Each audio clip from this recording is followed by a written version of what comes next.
it's time to sit back and relax with your favorite drink and listen.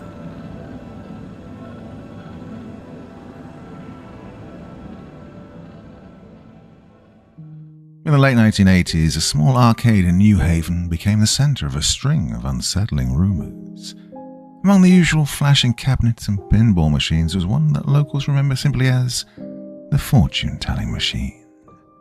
It didn't take coins for fun, it took them for something else. Witnesses describe it as an old wooden cabinet with a brass plate and a slit for a paper card.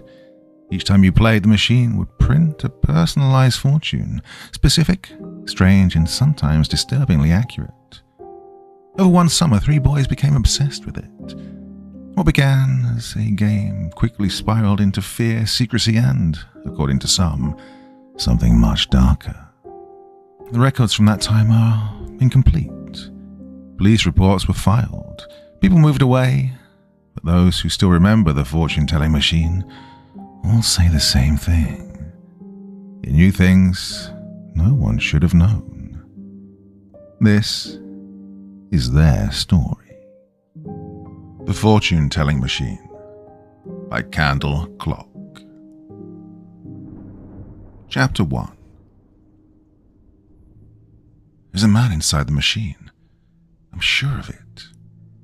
Regardless of the 11 years spent in and out of 11 more psychiatrists' offices, my final conclusion has damn well irreversibly been etched into my mind.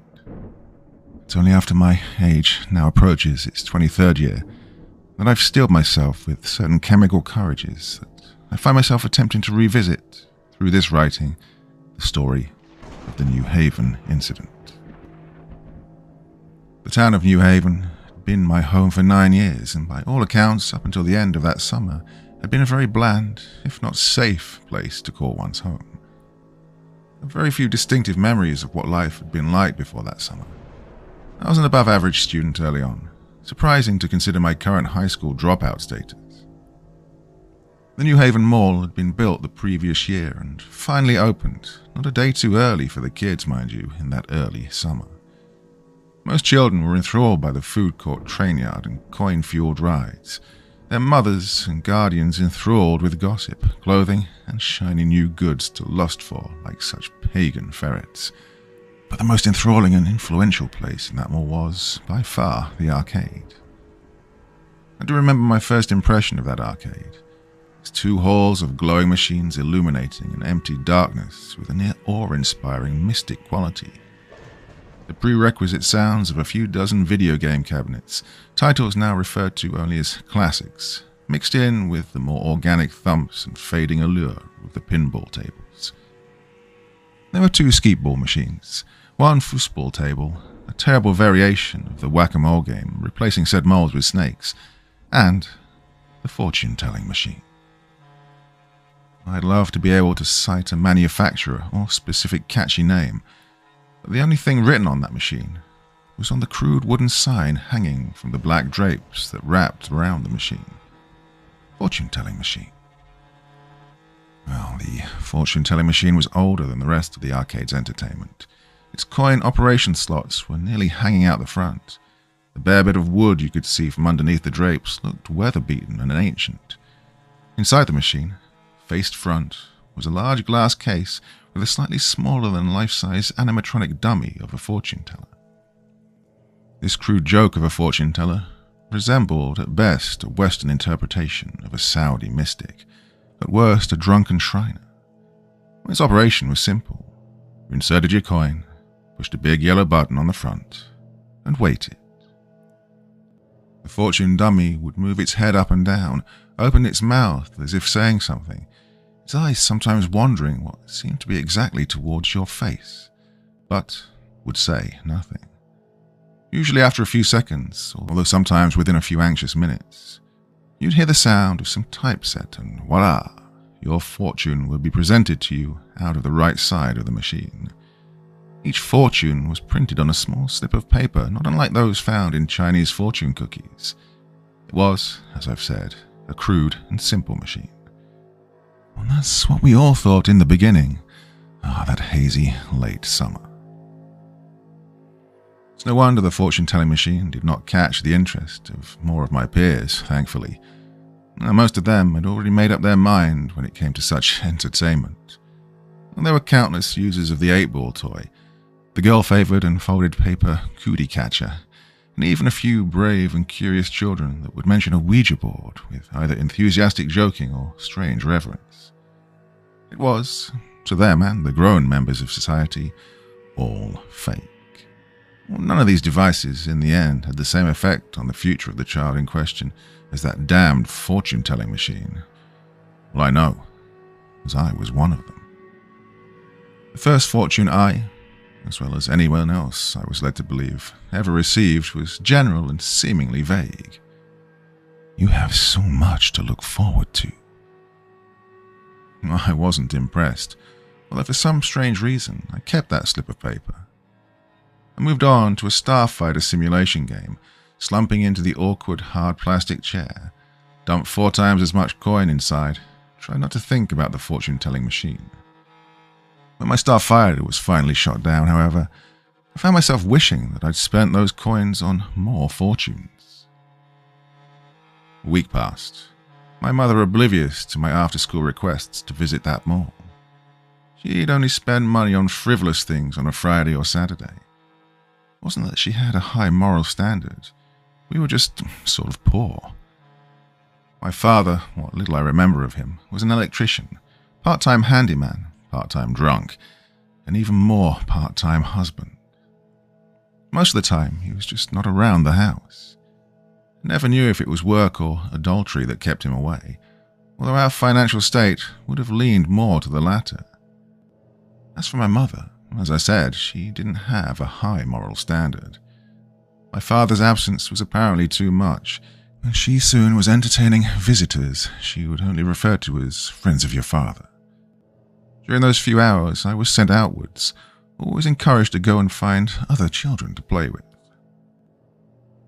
These other children of the neighbourhood were of little concern to me. They had not seen or did not care about the fortune-telling machine. It took me a few days, but I finally found someone who did. His name was Jacob. He lived only a few streets away, and his mother was an habitual mall shopper.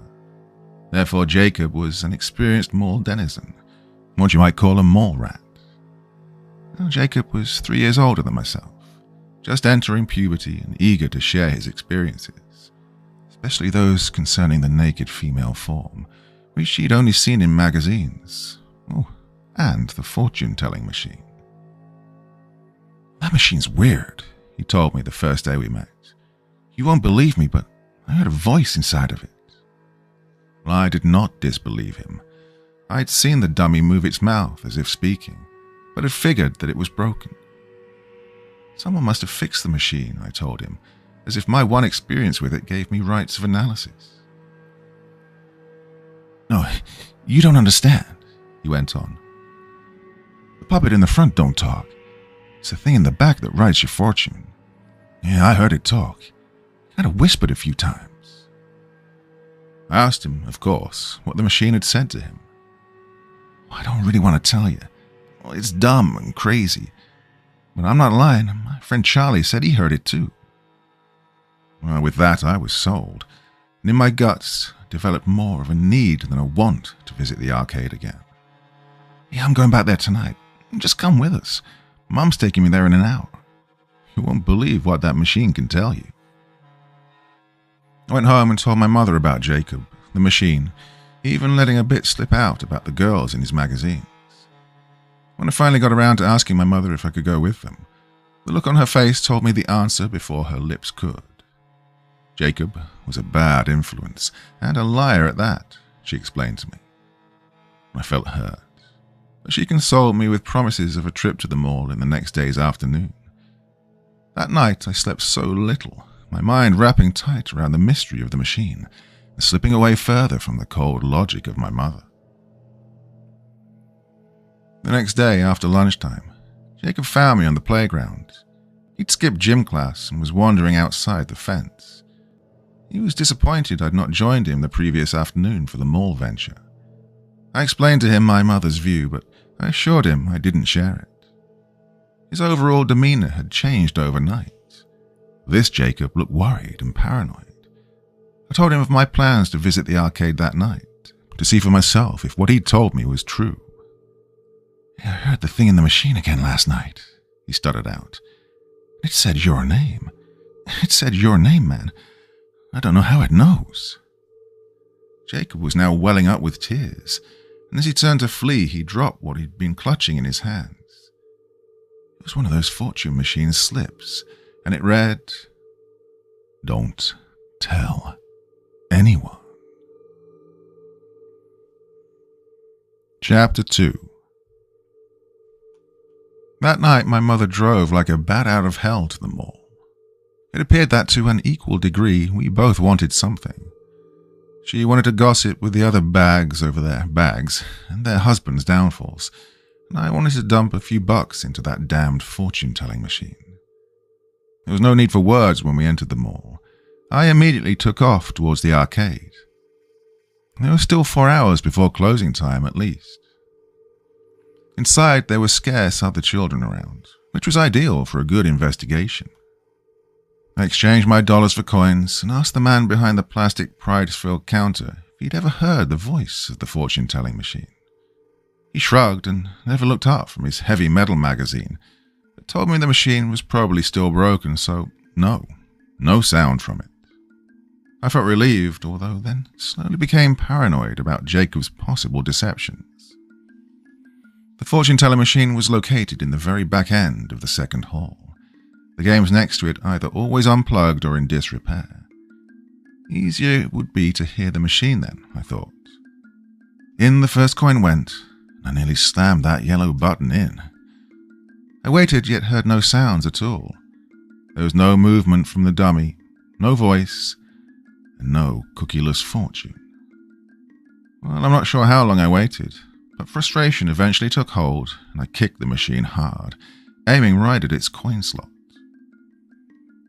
The dummy sprang to life, rocking its head like a doll meant to educate kids on the combined threat of epilepsy and autism. I stepped back from the machine when one of its eyes started rolling around, switching from clockwise to counterclockwise rotations with no set interval. Its mouth was hanging wide open, its bottom jaw raising only when the whole head stammered up and down. Then it suddenly stopped, and I heard the typeset begin. Stepping to the side of the machine, I watched as a slip of paper slowly emerged. "Another coin, please." I was bewildered by this, and ever more angry with the machine. With Jacob, with thinking there was something unnatural about this.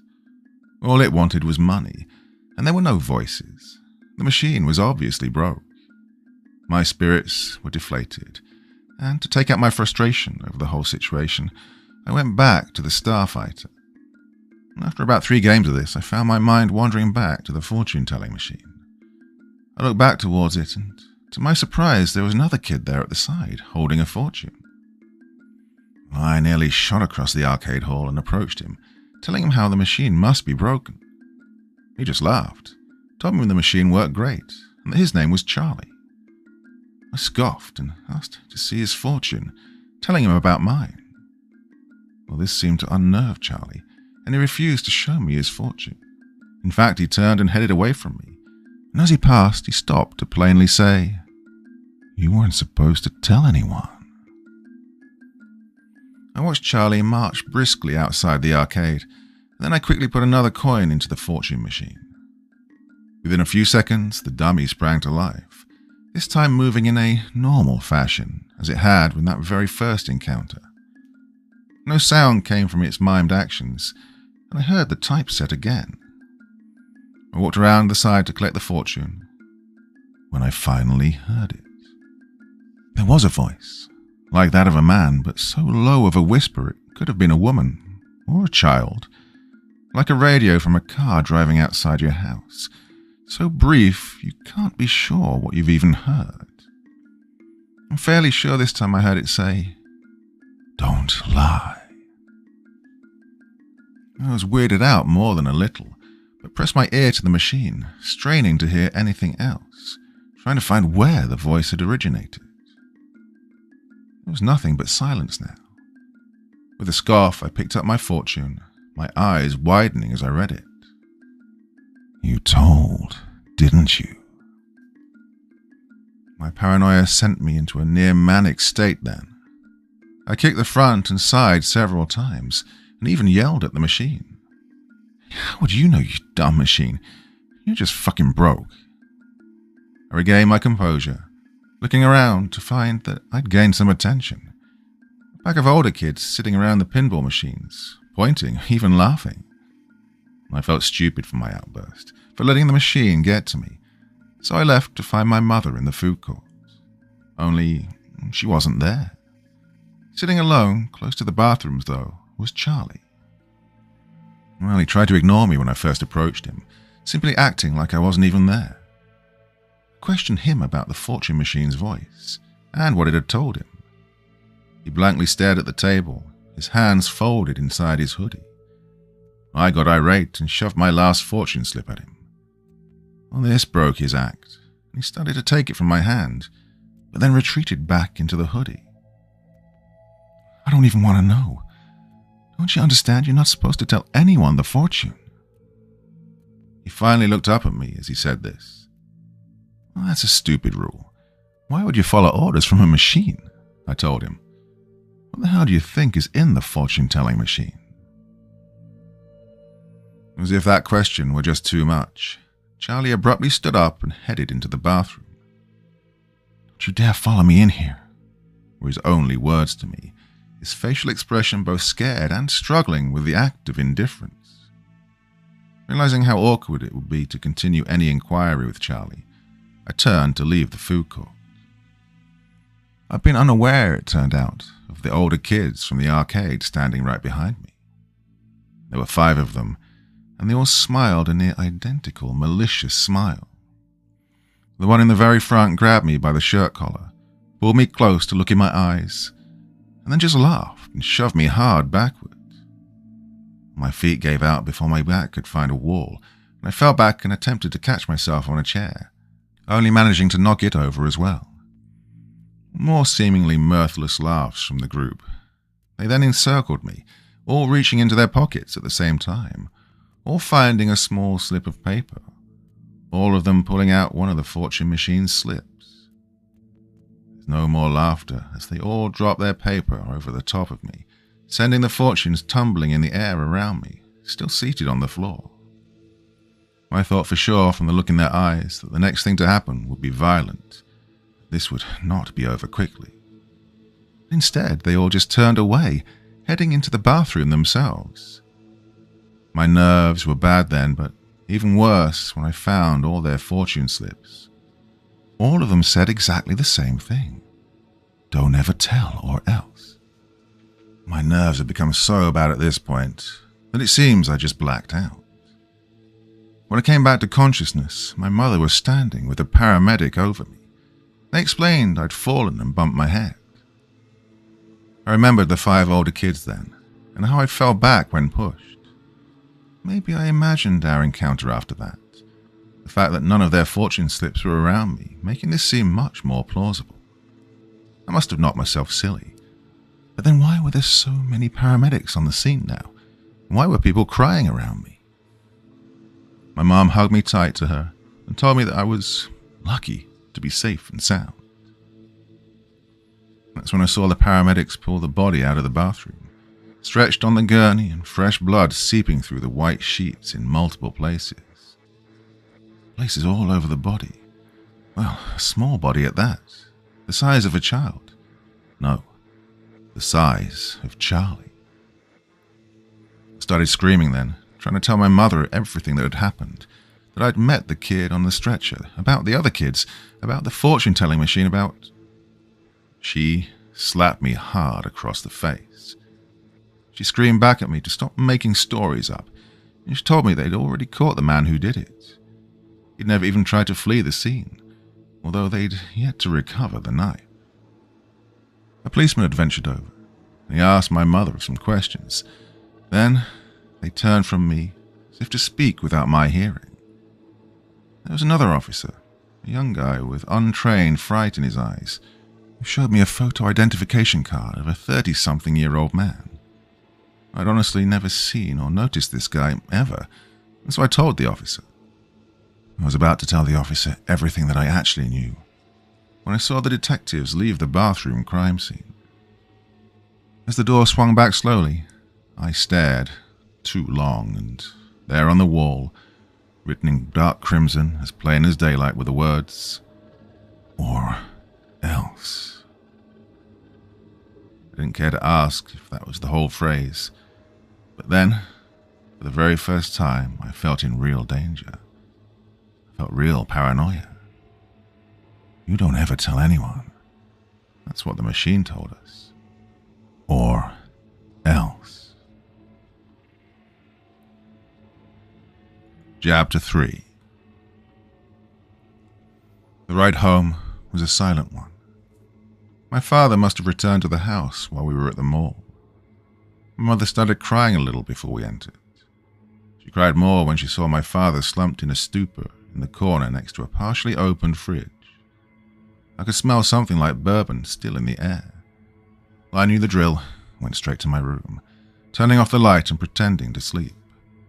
Pretending not to hear my mother and her tearful tirade of accusations and ridicule, all at my father's expense.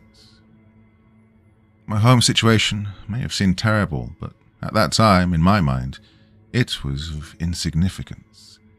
And my thoughts were consumed with the possibilities of what was going on concerning the fortune machine. The next day during school, I made sure to check the newspaper in the library, but there was no news of the murder I'd been so close to. Even a week later, there was no mention of his death or of the incident at all. No teacher I asked could tell me if they'd had a Charlie who'd recently died. I became weary of uncertainty at this time.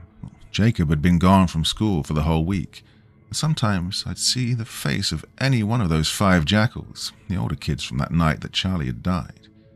At any time between classes, they seemed to be looming, mixed into the crowd, but certainly standing out. They would just nod if they caught my gaze, although a few times they would stretch a smile across their face in what I would call mockery. They knew what I knew, but oddly enough, I never saw them together at all during school. It was as if they went out of their way not to be seen together at all. That weekend, there would be no venture to the mall. My mother's stern expression and matter-of-fact tone, all alleging that if I asked again during that weekend, it'd be a month before I ever saw the arcade again. In a way, whatever happened the night Charlie died had scared her more than it had me. I've always wondered what exactly she talked to the policeman about. In the end, I never knew, but I saw one of the police officers that had been on that scene leaving my house as I arrived from school. I remember vividly because I'd heard someone on the bus, someone in the back that I could never see. Yes, I'd heard them say, "Your mother is a whore."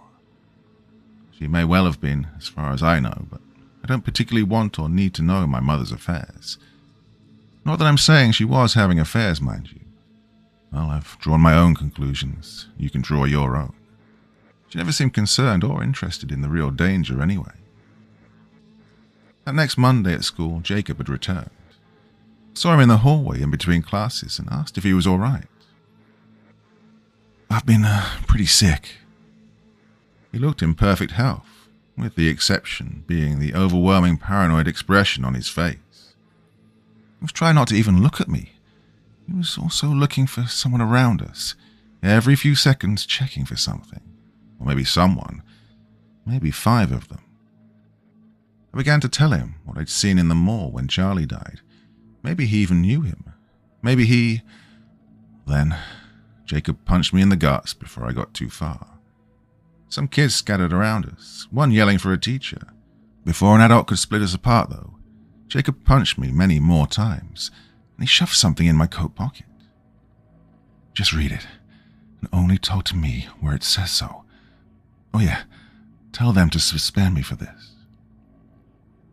These were the only things he said to me, ending it with a final fist to the nose before being pulled off and dragged to the principal. I got to take a nice reprieve in the nurse's office, which honestly beat the hell out of my math class, bloodied nose or not. I was expecting to find a fortune slip in the pocket, but it was actually a full sheet crumpled into a ball. I waited until I was alone in the nurse's office to read it, while the nurse had gone to inform the principal about my side of the story, which was that I didn't even know Jacob. I had no clue what the fight was about, and to suspend Jacob or my parents would be furious. Well, I made that part up, of course. The paper read as such. If they don't suspend me for a long time, don't talk to me during school ever again. Don't talk about the fortune machine during school ever again. You should just stop going to the mall. Don't ever use that machine again if you know what's good for you. If you need to talk to me, you're going to have to go to the park, our neighborhood park, at 1 a.m. this Friday night. Take my advice. Don't go to the arcade. Don't tell anyone.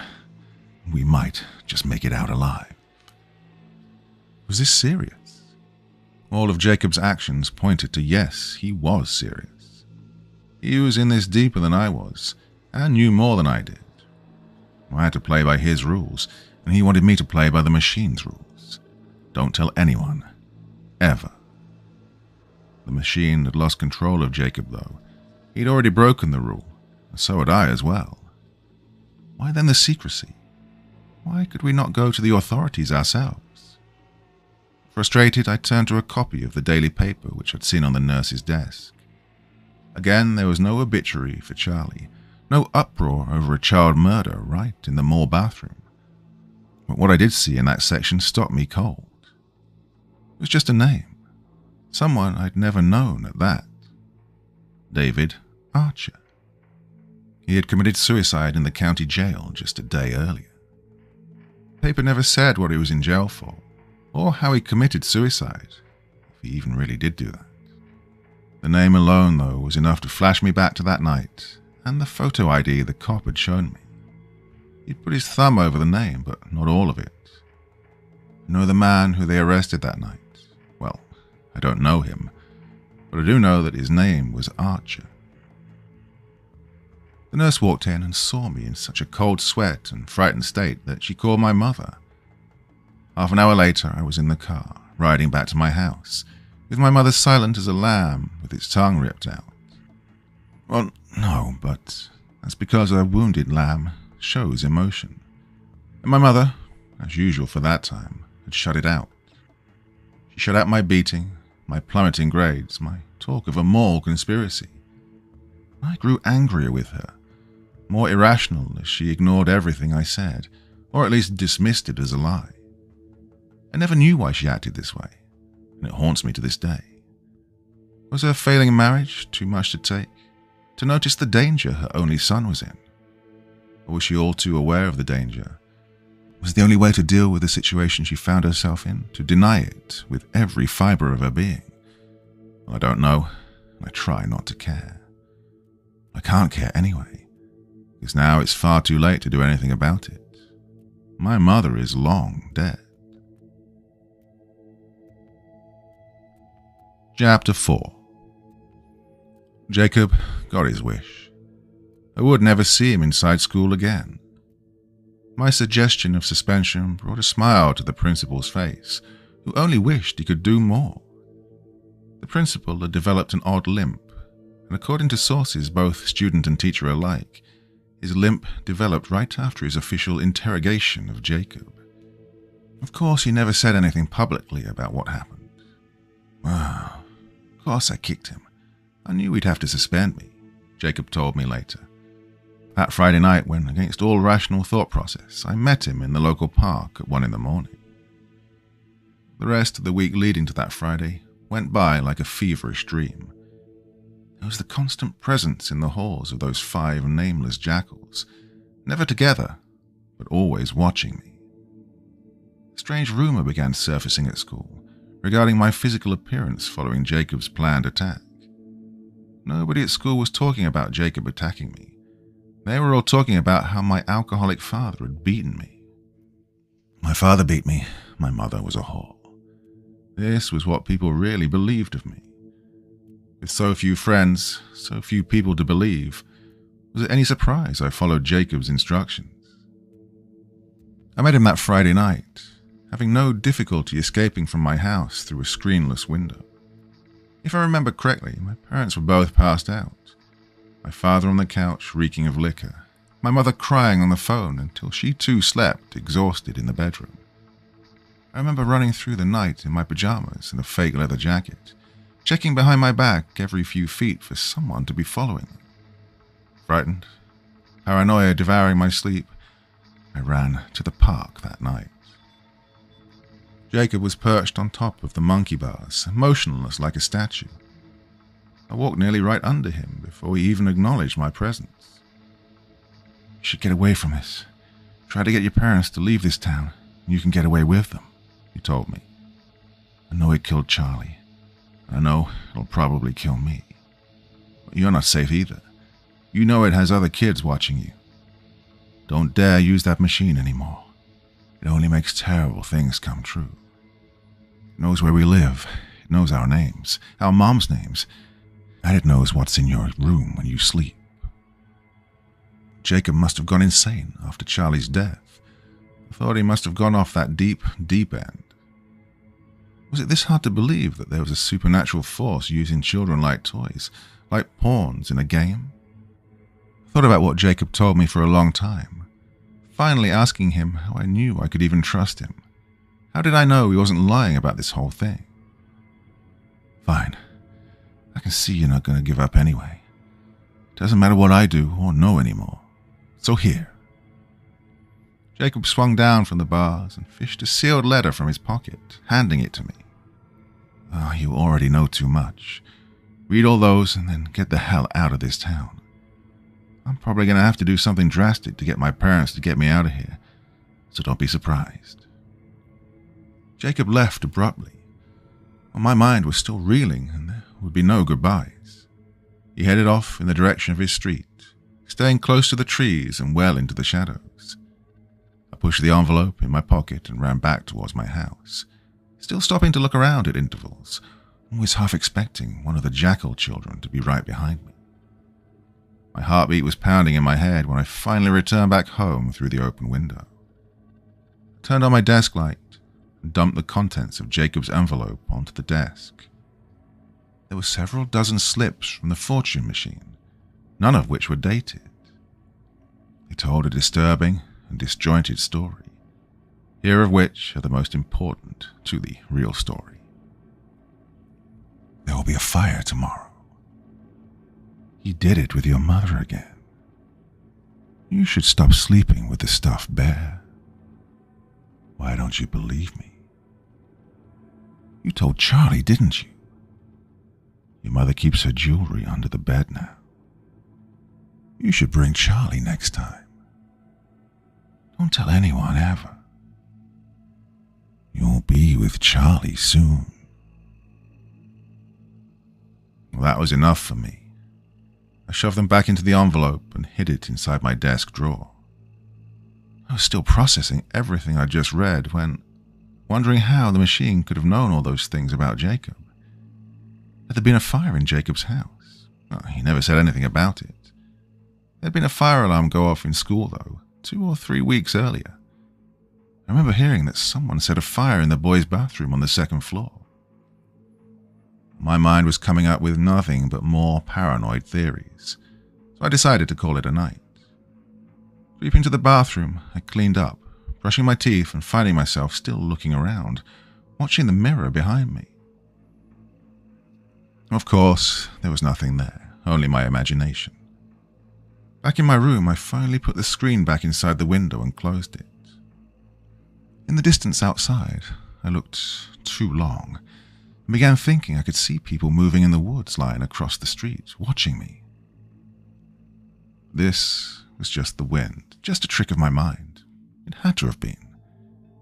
I shut the blinds quickly, flipped off the lights, and got into bed.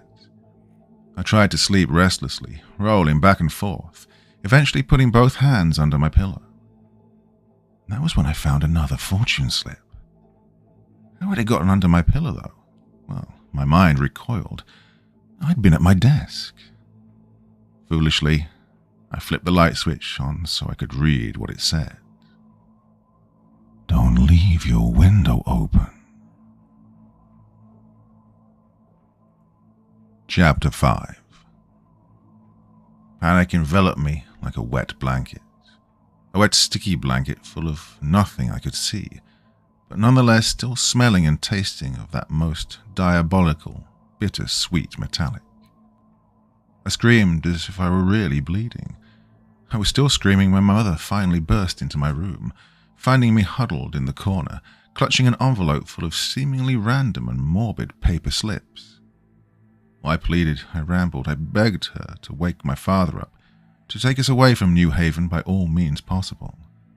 I held on to her as long as I could, crying and swearing it was all true. She pushed me away, sending me stumbling onto the bed. She started to laugh, stopped and threw the envelope into my lap. She bent down and looked me dead in the eye, making sure I knew she was serious. This was, in her opinion, a very childish attempt to get attention.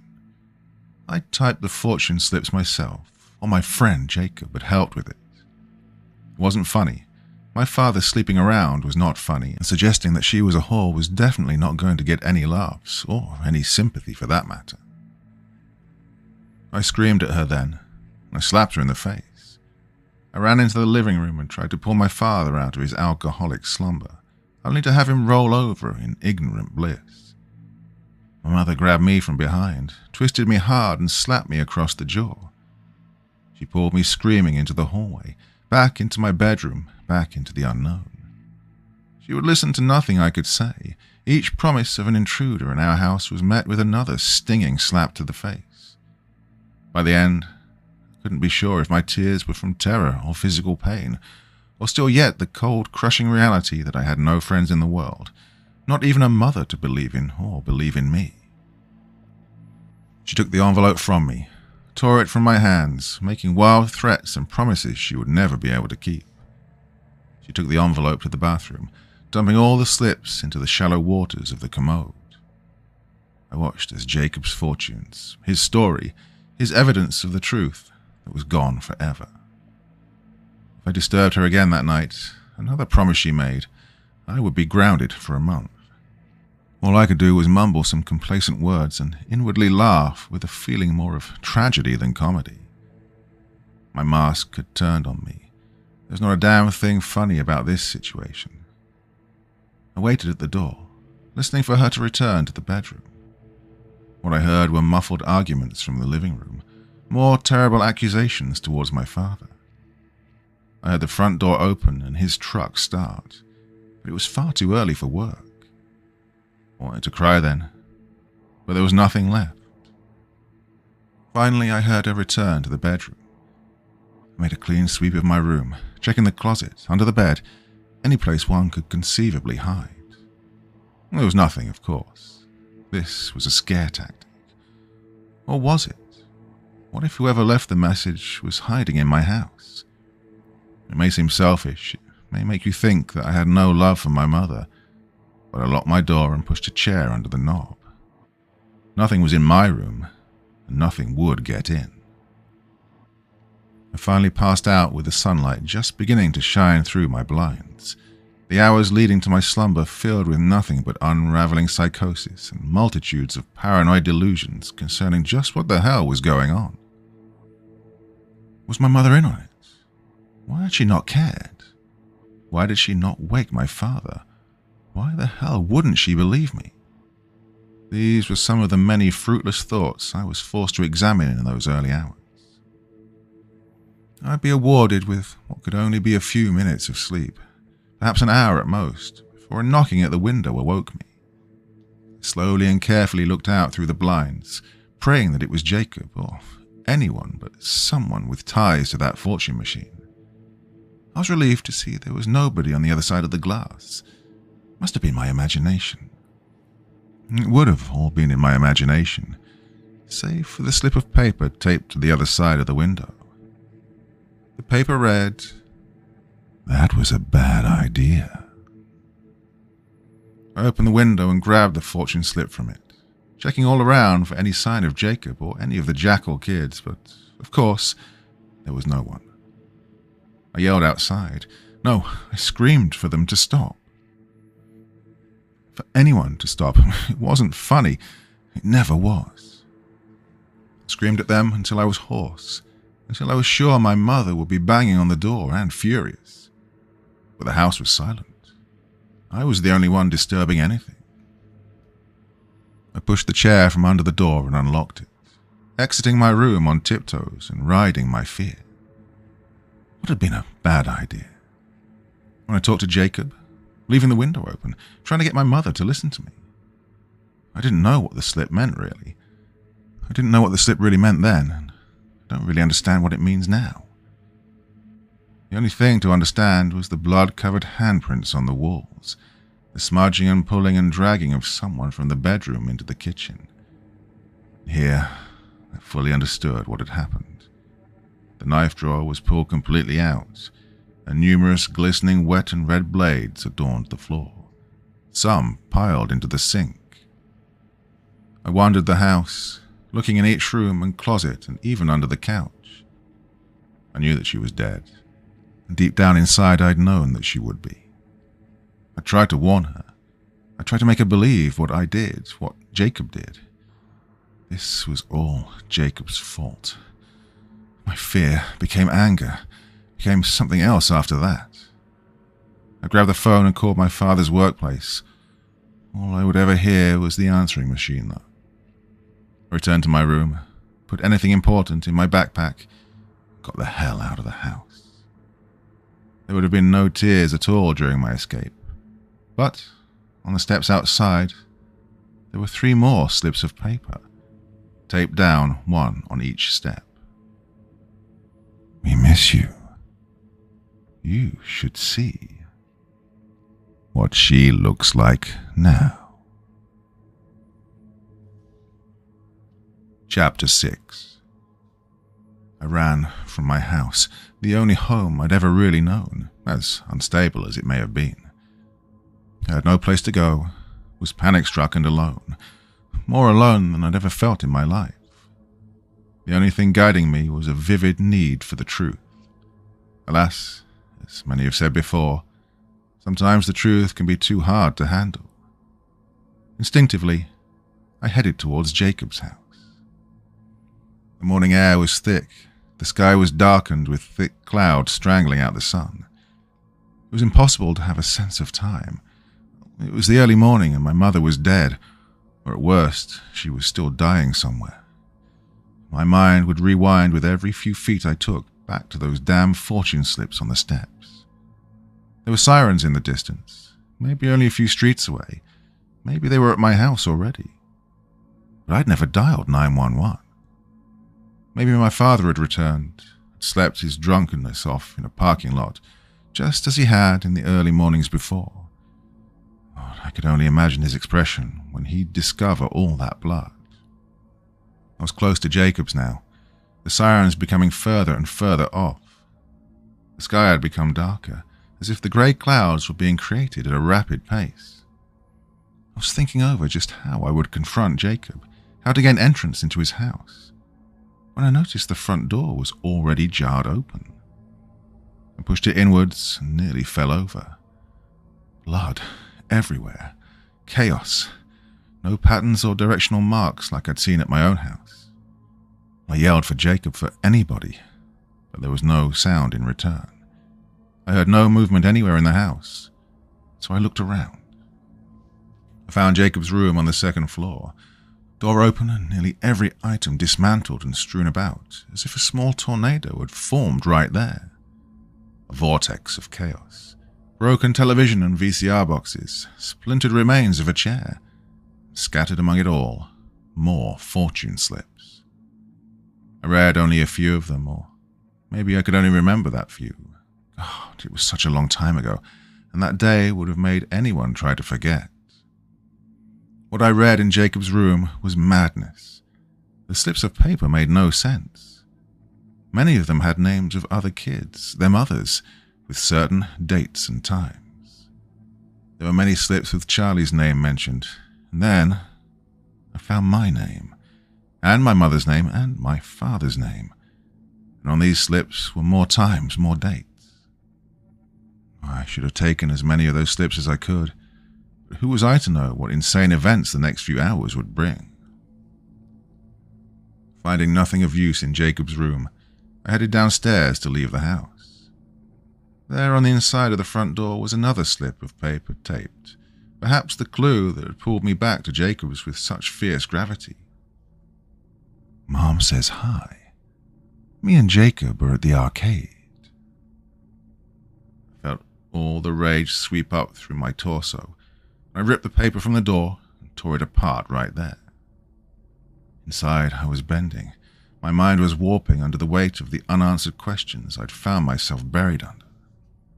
What would I do now? Would I really go straight into the mouth of the beast, having seen its bloodlust and hunger firsthand? There were pieces of Jacob's family all over the floor, glimpses of mutilated genitalia confirming both mother and father were no more. Could Jacob have helped? Was he behind this madness? Was Jacob in fact fucking with me? Before heading back into the streets, I made sure to arm myself. I found the biggest knife in the kitchen, a thick butcher's blade nearly the size of half my arm. Driven by a new sense of power and paranoia, I wrapped the sharp end of the knife in a towel and concealed it under my pants leg inside the sock. Walking would feel funny, but at least now I would feel safer. I left Jacob's house and never looked back. Outside it had gotten oddly darker. The grey clouds seemed to be encompassing the whole sky. It only took a few minutes before I smelled them. They were not clouds at all. Smoke. Smoke billowing from what seemed to be multiple locations, which could be easier located by following the sounds of emergency vehicles.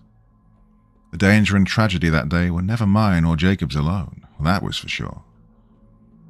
I marched onwards, out of one street and into another, trying to remember what direction the mall was even in. Everything was getting confusing, the smoke getting thicker in the air, the sirens becoming closer and closer. All around me I could hear panic. People were screaming to each other. I could never quite see them through the haze, though. There were fires all over the town. The hospital, the elementary school, even the veterinary clinic had been set ablaze.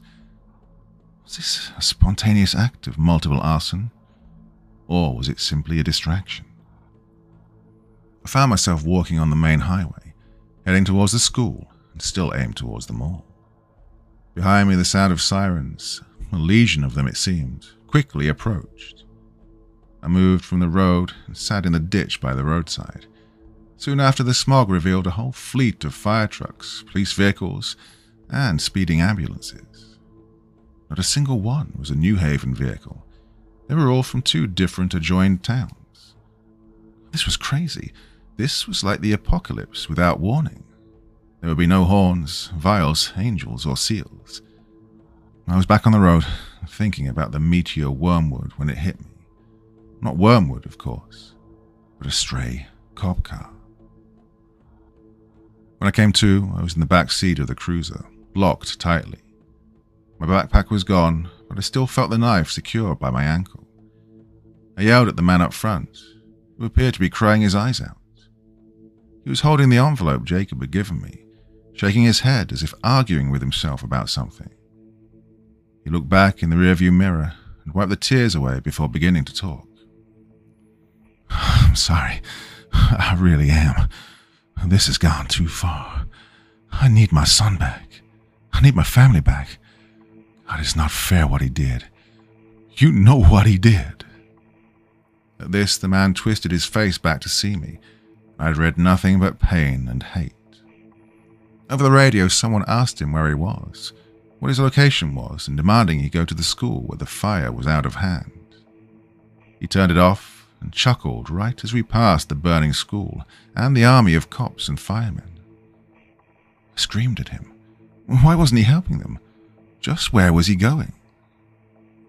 He slammed on the brakes, turned and punched the shatterproof glass so hard I saw the blood from his knuckles. "You stupid fucking brat. I'm taking you to your favorite place. You should be thanking me. You get to go home to Mommy and Daddy." But the next exit was definitely not anywhere near my address.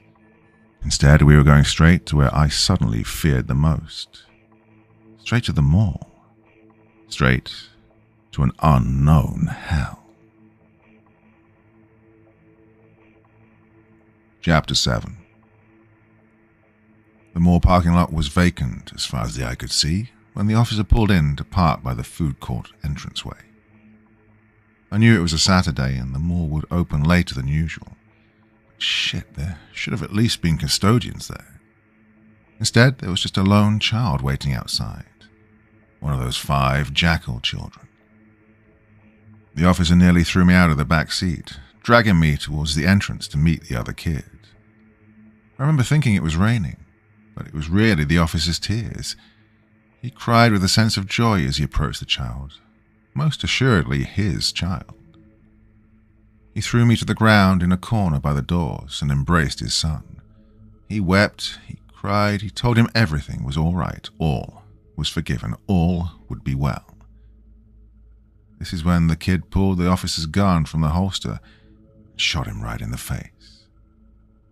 My eyes widened as I heard the blast, which seemed to echo in a twin sound effect.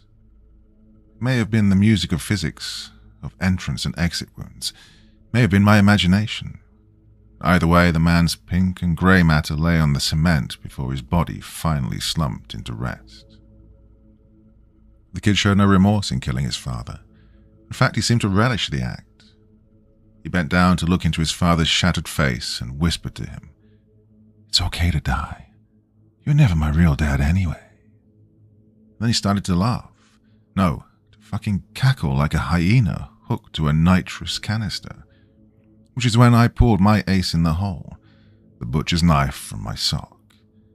He was too busy laughing at his father to notice. Well, that is until the sharp point slipped into the back of his neck like a spoon into jello. His reflexes went wild. He dropped the gun and spun around to face me, which was a horrible decision. As he did, the blade cutting through the side of his neck meat and exiting right under the Adam's apple.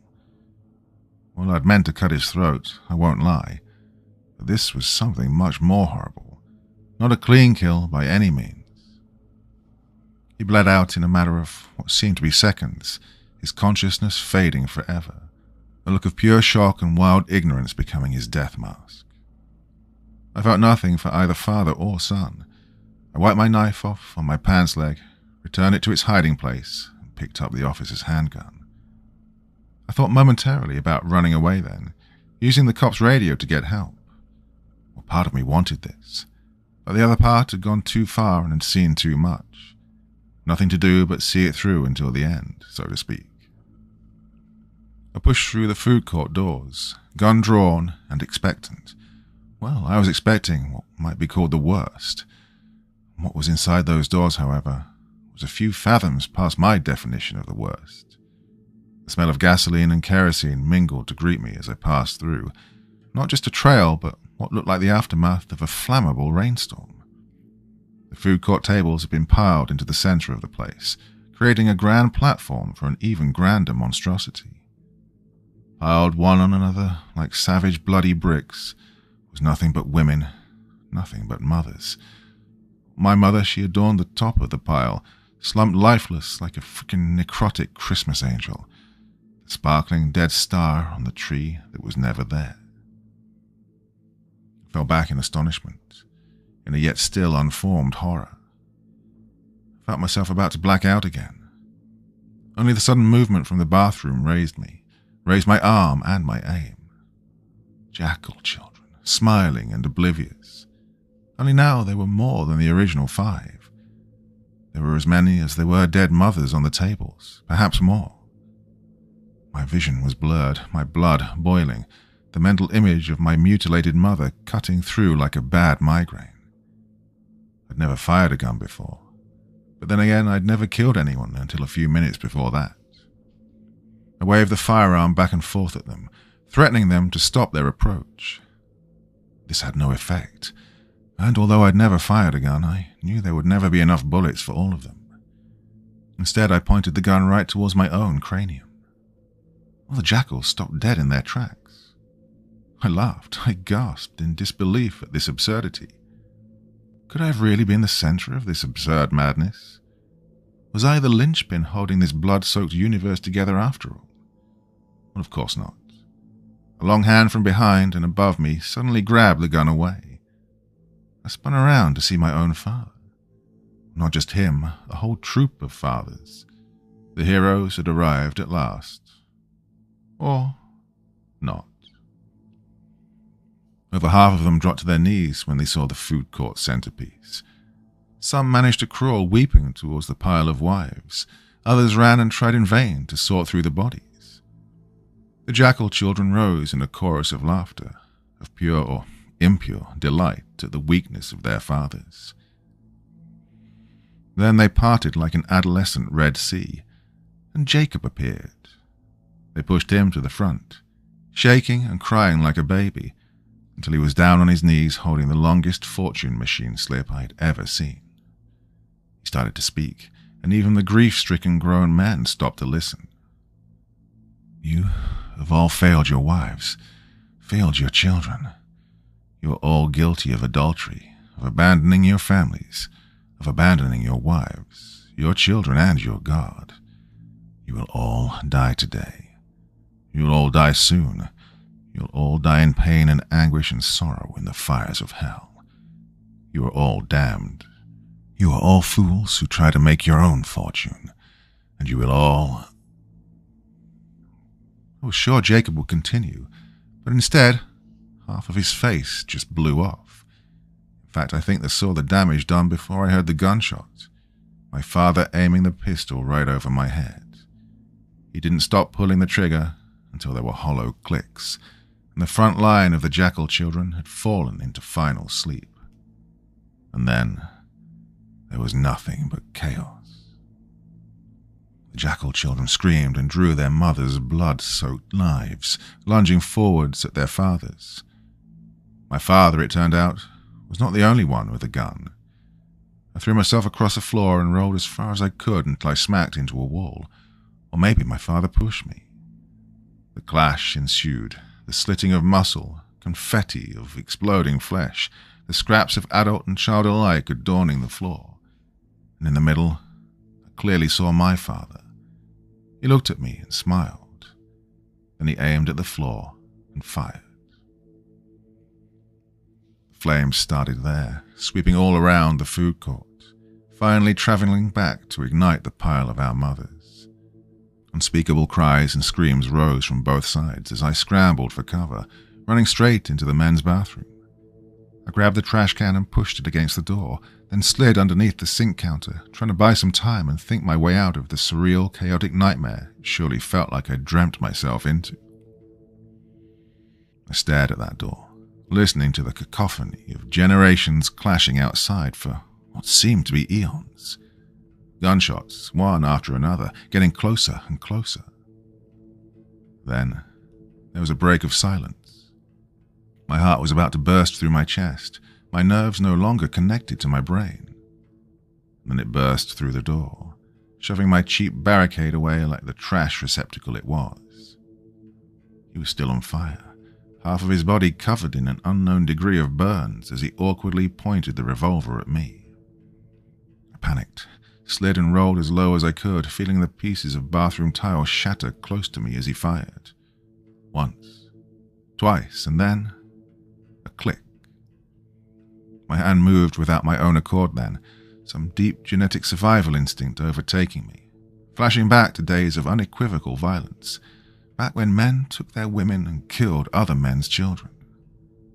I found my knife, and I cut that useless gun out of the jackal's hand. I remember a brief fight, and a warm storm of crimson and of laughter, so much laughter. Then I blacked out, only to awaken in an ambulance who knows how much later. When I was better, the police tried to get me to explain what had happened, but even I don't really know. They showed me pictures, the burnt mass of female corpses, the men collapsed arm in arm with their sons, dead and dead alike. They showed me the child found in the bathroom with me, my knife stuck so far into his chest cavity that they had to cut it out. Well, of course, I lied to them. What would you do? After that, they hid me away, never telling me a goddamn thing. One time they let me stay with my grandparents, but something I did to the dog made them send me back. Then something I did to my roommate made them send me away again, to another place. I assure you, though, it was his fault. He should never have talked about my mother. Well, they then wrapped me in a fucking jacket with long, long arms and tried to keep me quiet. I played good, and eventually they let me out of the jacket. They tried to do something bad to me with a needle, but I was too quick. I did something worse to them, and now I'm out. I'm going back to New Haven. I'm going back home. Epilogue. So much has changed in my old hometown. The burnt buildings have all been renovated. Most of the homes that were set ablaze have been long bulldozed and whole new families occupy them. The sky is not full of smoke anymore, even though I keep looking up, thinking it will be. I went to the library and tried to find anything relating to those events, but they didn't keep newspapers on hand going back to that date. They did have many boxes of unlabeled microfiche, however, but couldn't guarantee anything about the contents. It took me nearly 7 hours of searching, but I found the articles I came for. The first was right on the front page, accompanied by a picture of firefighters working together to douse the hospital inferno. I could hardly believe what I read. I had no idea the scope of death the fortune machine had unleashed on New Haven that fateful morning. There had been 81 confirmed deaths. Of that number, 27 had been children. Some of the bodies were burned and mutilated so badly, identification had not been possible. The next article I found was the announcement that the mall had been finally reopened to the public, and the city had erected a memorial on the site for those who'd perished on that day. This would be my next stop. I knew what I had to do. I had to make sure that the fortune machine was not there, and if it was, I'd have to destroy it. I stopped by a hardware store and purchased the tools I might need: a hatchet, a sledgehammer, a crowbar, 2 flashlights, batteries, and a roll of duct tape. Outside the store, I used the hatchet to chop half of the sledgehammer's handle off, wrapping the jagged end with duct tape for a secure grip. Now all of my items would fit neatly inside my backpack. I walked to the main road and started my march towards the mall. As the day slowly faded away, an overwhelming sense of déjà vu swept over me. Even though I knew nothing was burning this time, I still looked towards the sky for smoke. I still checked behind me every few steps for the cop car to hit me. I made it to the mall this time on my own 2 feet, with an hour to spare before closing. The memorial statue stood near the front entrance, in what seemed to me to be a very horrible mockery of the real events of that day. Sculpted or coated in bronze was a full-size man holding what was most likely his son by the shoulders, as if guiding him in front to safety. I guess it made someone feel better, someone who hadn't been a part of what happened that day. I stepped inside the mall and barely recognized it. There were all new stores everywhere, all new floors, all new ceiling tiles, and an all-new food court. I sighed, something like relief. Of course the arcade would have been destroyed as well then. I found the map of the mall, and to my dismay, the arcade was still located in the same place. I'd made it this far. There'd be no turning back now. I entered the arcade and smiled. The machines were all new ones. Well, the arcade machines had gotten bigger, flashier. Some of them you could actually step on and dance with. I wandered further back and into the second hall, amazed at all this new technology. I only made it a few feet in before my nerves gave out. I wobbled and dropped to one knee. A kid playing some 3D fighter stopping to help me back up. "You okay, mister?" I shoved him away, sending him sprawling back to his machine. I'd found mine again at last. Still posted in the very back, where it had always been, was the fortune machine.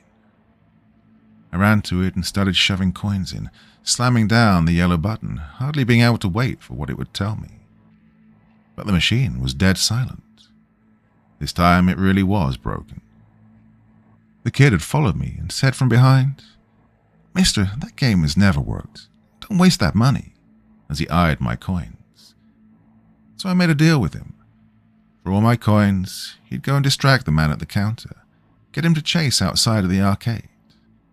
Only for a few minutes, but long enough for me to climb on an arcade box, dislodge the ceiling panel, and hide myself inside. I couldn't have anyone stopping me from what I was about to do.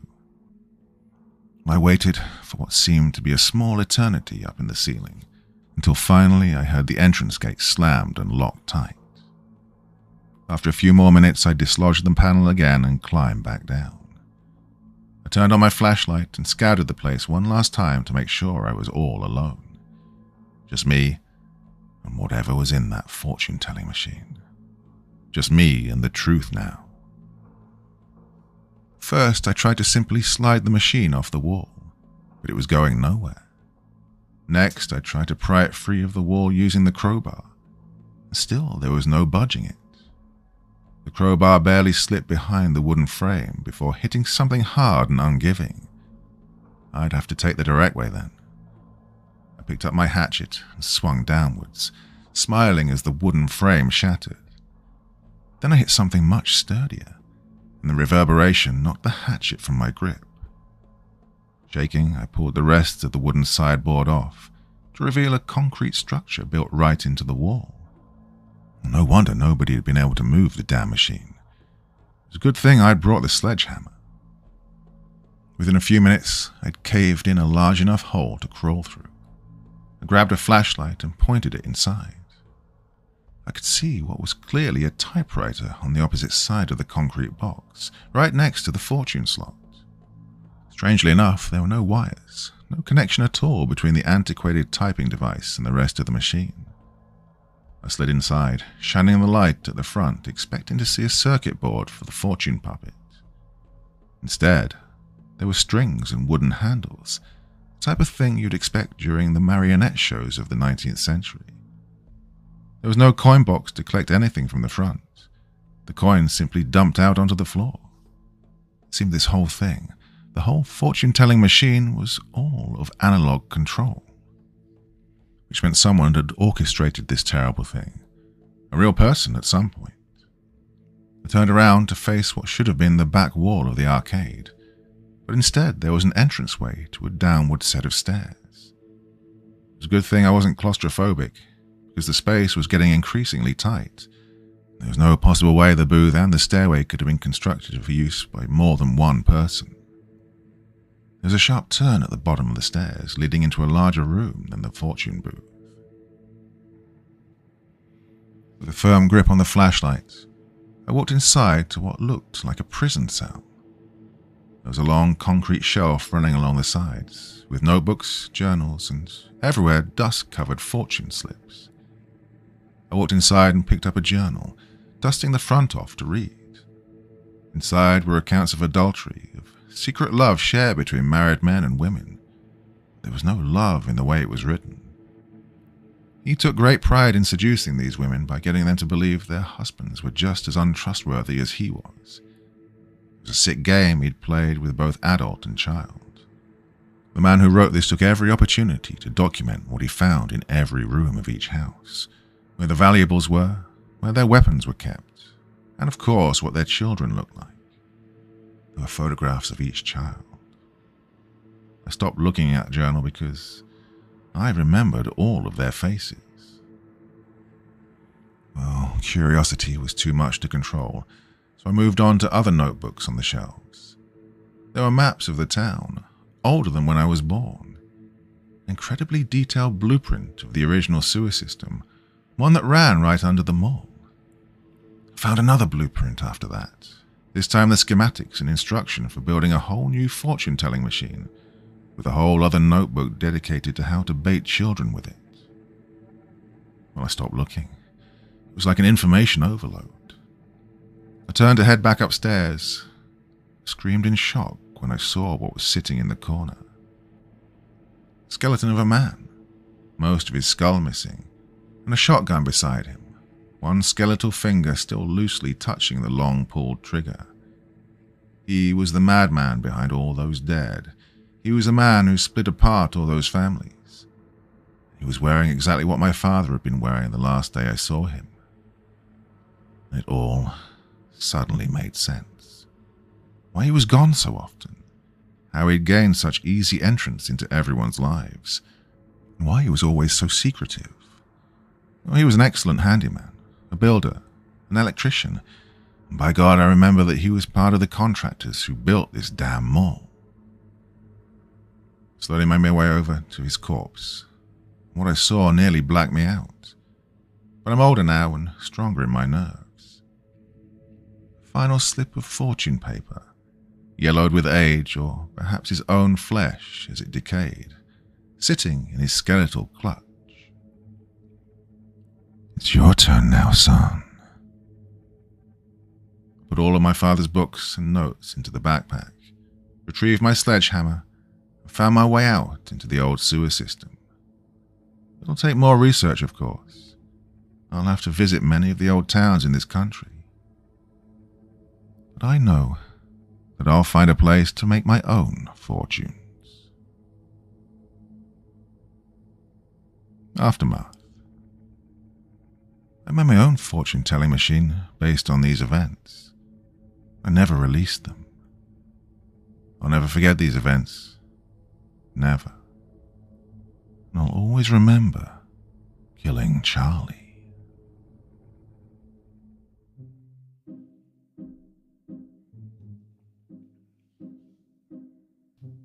That was a weird and wonderful one, I thought. Hope you agree. That's Sunday evening's entertainment. We'll be back again tomorrow night with something. Well, I'm pretty excited for tomorrow night's story, so I hope you're going to come back again. I know it's Sunday, and I'm so demanding of you, aren't I? Come back again tomorrow on Monday evening as well. That's something pretty special lined up for tomorrow. Well, the nights are drawing in. We just had the daylight savings time, whatever it is, kick in. So woke up this morning, I'm like, why is it so bright at 8:30, whatever. And then eventually it kicked in and I realised, I don't know. It's kind of the sign that summer's over, autumn's almost over, winter's kicking in soon. Well, Halloween soon, isn't it? So, yep. Anyway, I am definitely waffling. That was a big and long one to read all in one go, and my brain, as usual, is by this point.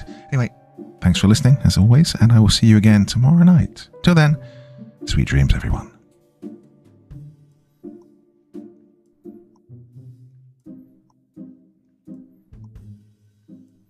Thank you so much for taking the time to listen to this story today. Really means a lot to me and to the author of the story, of course.